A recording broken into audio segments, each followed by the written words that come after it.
damn it! Yes! Ha ha ha! We are back, baby! Welcome back, everyone out there surviving in the Wasteland. I'm your gracious host, Crispy, and you're listening to Wasteland Active Radio, your one-stop source for news, weather, and riveting conversation in the lovely Ash Flats. There are some of you out there, I'm sure, who have been sitting on the edge of your seats, waiting, begging, thirsting for my dulcet tones.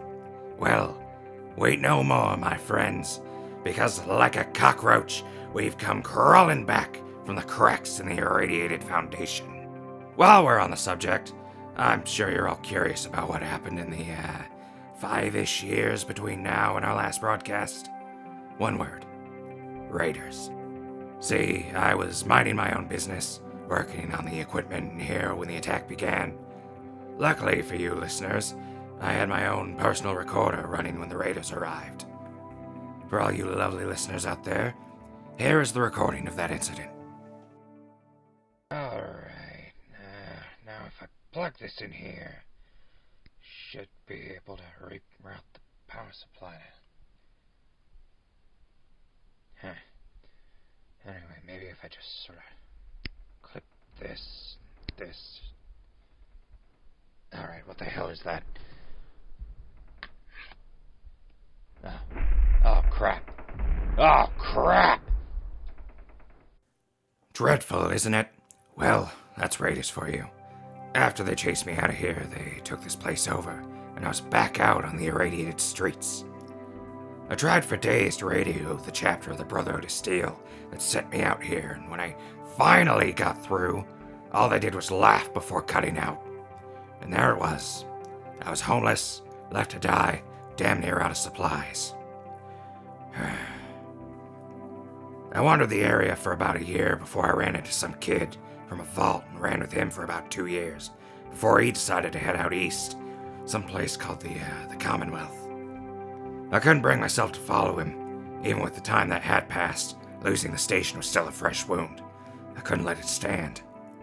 We said our goodbyes, and I set about trying to get the station back. A year or so went by before I bumped into a company of mercs, calling themselves the Daring Dashwoods. You know, like the old radio shows GNR used to broadcast, before they sold out. Being a ghoul and all, I was wary of them, but they turned out to be pretty top-notch fellas. They even have a few ghouls making up their numbers. Well, it took some time, but I got along well enough with the Dashwoods to convince them to help me take back the station. They ran in there, guns blazing, cut those raiders down a peg. And by cut them down a peg, I mean they killed them. Mercilessly. Good riddance, I say. Well, that was a couple months ago. After we got the station back from those clowns, the Dashwoods started turning this place into an outpost, and I started putting the recording equipment back together after the raiders turned my beautiful station into a shooting gallery. You may have heard the station broadcasting these past few weeks, but that was just a pre-recorded settlement beacon. Put it together in a day. The message still stands, though. If you're looking for a safe place to settle down, the Dashwoods have been really cleaning this place up. We just need more hands on deck, as they say, to really get this place in a livable state. All that aside, it's great to be back, and well, I'll be changing things up a bit. Since the albums full of music were shot up by raiders, I can't rely on music to fill the show like I used to, so I'm moving to a more, structured format. On that note, I'll discuss it more in our first ever news segment, Announcements. Announcements? Yeah! Hey, get the hell out of here. Alright, announcements. First of all, the structure of the show. We'll start the show with a little warm-up introduction to the show, followed by announcements.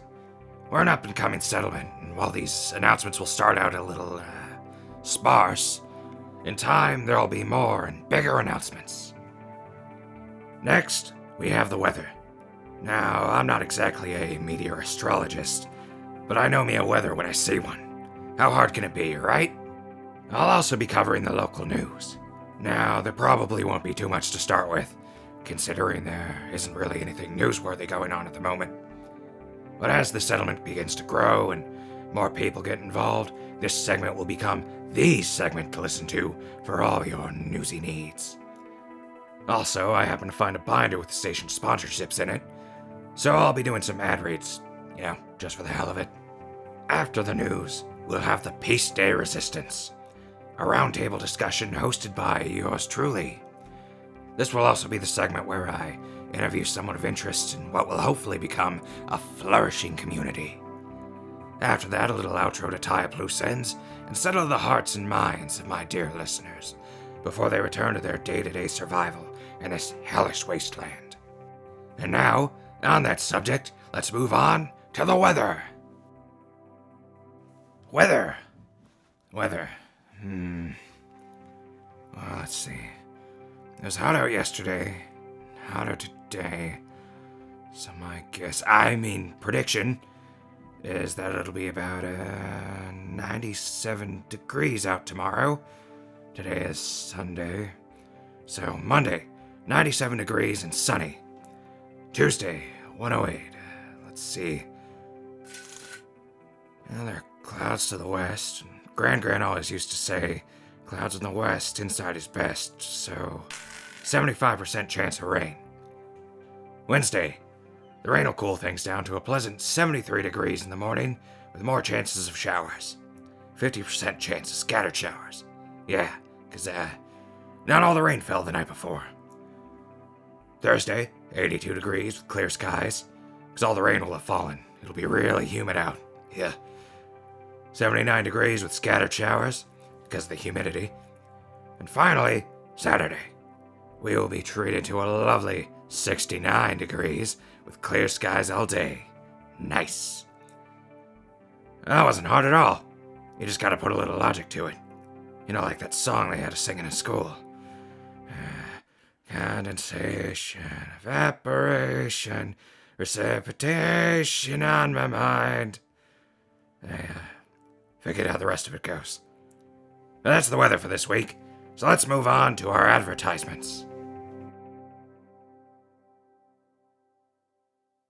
We now take this time out of your regularly scheduled programming to bring you a message from our sponsors. Wasteland Active Radio is brought to you in part by Dandy Boy Apples. When you crave a sweet snack, have a Dandy Boy apple, with that crisp apple taste that everyone loves. And since Dandy Boy apples are a great source of vitamin D and fiber, even moms love them. Taste-wise, they don't taste all that different today. Kinda makes you wonder what kind of preservatives you're putting in your body. This show is also brought to you by a Braxo Cleaner. For those hard-to-clean stains, turn to, sorry, listeners. The paper's a little too stained to read. Which is why they should have used a Braxo to clean it. Moving on. Also brought to you by General Atomics. General Atomics, creators of the Mr. Handy series of home robots, would like to remind you to take your Mr. Handy into a certified General Atomics store to have your household robots maintained. A regular maintenance trip every 4 months can ensure a long lifetime for your beloved Mr. Handy and prevent any unfortunate malfunctions from occurring. General Atomics, we're in everything. With that out of the way, we move now to local news.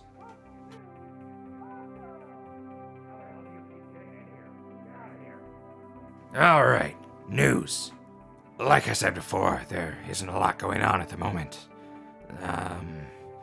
The Dashwoods are working on putting up a wall around the area, setting up watchtowers. They're really doubling down on making this place a settlement. Before I showed up, this place looked like it hadn't been touched since before the war. The only building aside from the station itself was an old utility shed that was a sneeze away from collapsing. We've really only got a few tents up right now, but it's better than everyone sleeping in the station. There are about 20 mercs or so last I counted.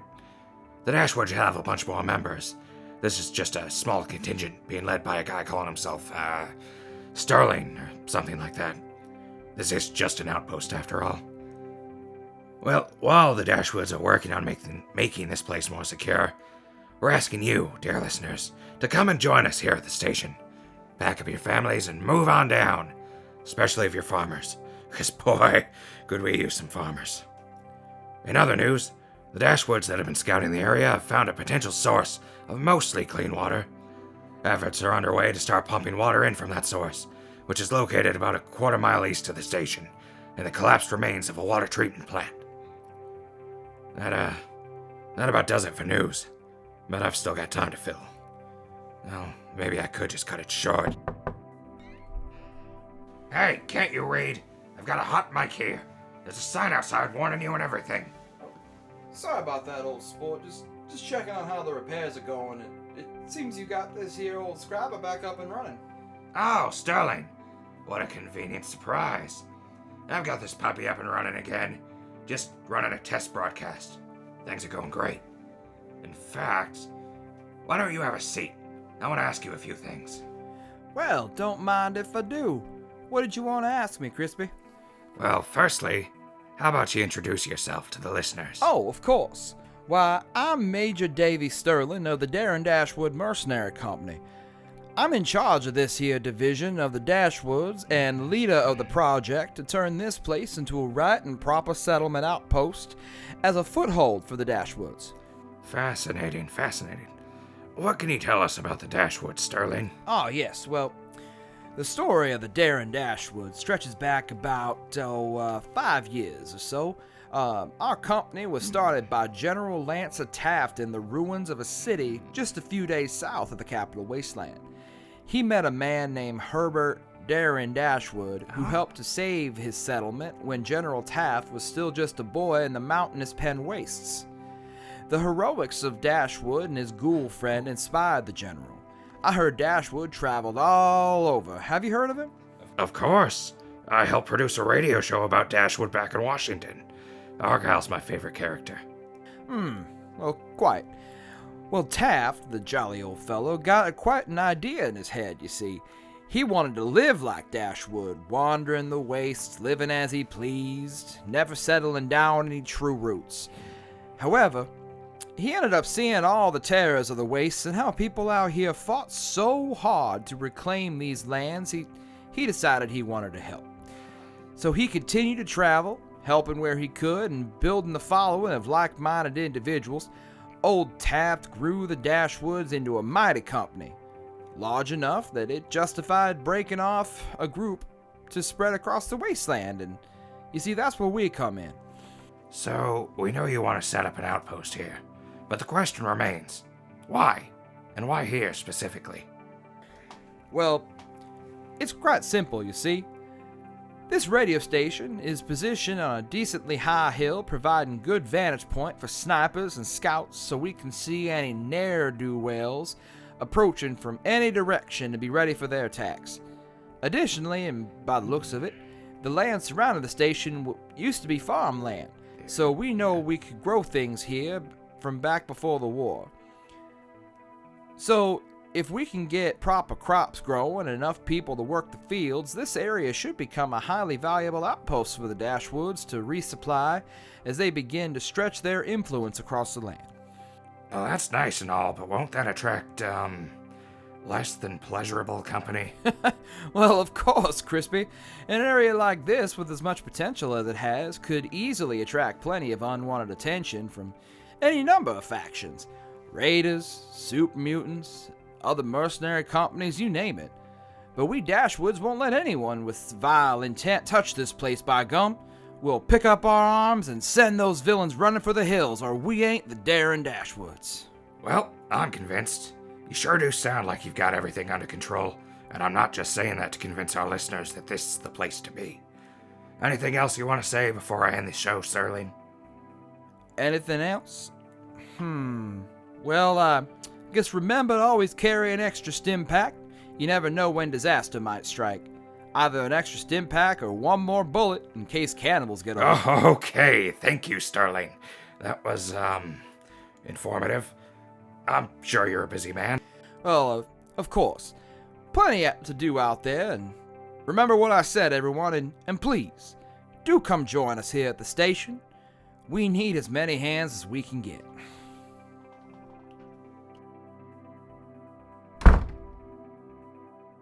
Sheesh, that got a little dark near the end. But he brings up a good point. Come join us at the station, listeners. I can't promise you an ice-cold Nuka-Cola, but I can promise you that you'll be safe and well-informed when you're here. Well, I think that just about wraps everything up. We've got plenty of work ahead of us, but I think we've actually got a fighting chance with these dandies on our side. More importantly, we are officially back in business, ladies and gentlemen. This is the first step, but we're all in, chips piled high, cards ready to play. We're back! 3 seasons and a movie, baby! Ha ha! Well, with that, I wish you all nothing but a happy and prosperous week. Good evening, dear listeners. This has been Wasteland Active Radio. Crispy, signing off.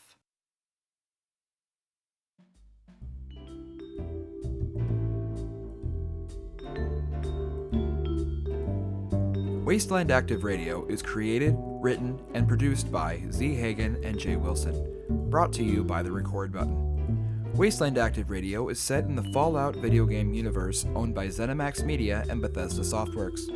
No copyright infringement is intended. Please support the official release.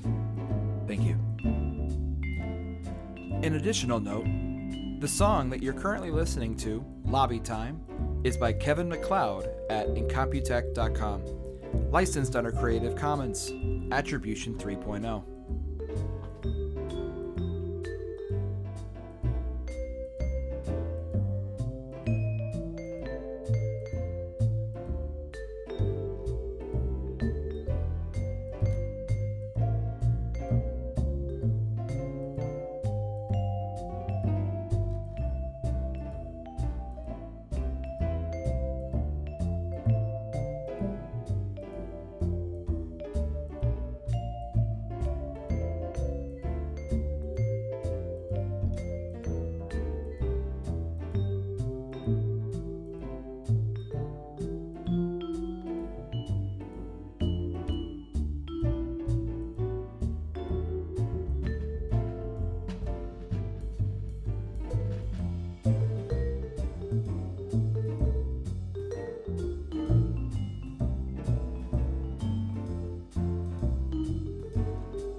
Alright, to-do list.